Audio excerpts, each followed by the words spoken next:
I thought it was abysmal. Abysmal. You're right. It was an abysmal performance by the prosecution today. If that's all they have, I've said it before on your show, I don't see him getting past an immunity hearing. Benjamin Crump says, well, they didn't want to show their hand. They didn't want to show all they had. I guess that's the best. That's a nice spin to put on it. But frankly, if that's all they have and everybody was expecting, oh, there must be more because this probable cause affidavit was so thin.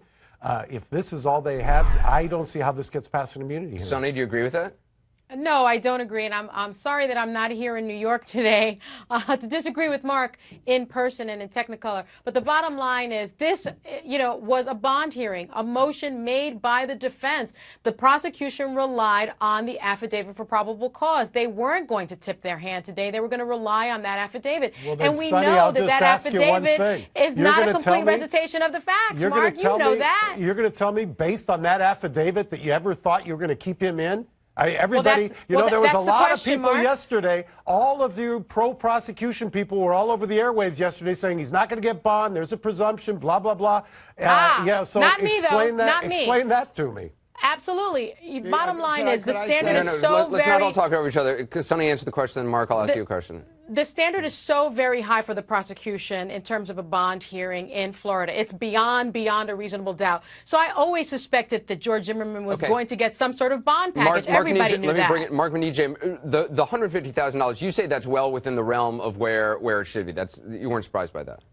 Well, I was predicting that it would be about $100,000, so that's a normal realm.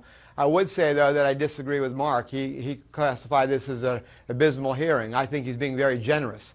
I think that the fact of the matter is that it really didn't even rise to that level. The reality of it is they went ahead and secured, by being unprepared by their own admission, that they did not have any proof whatsoever of who initiated this or how the encounter occurred. There is no opportunity for them to come back and say that they were wrong when they swore to that. They swore to that under oath. That's all the evidence they had. So when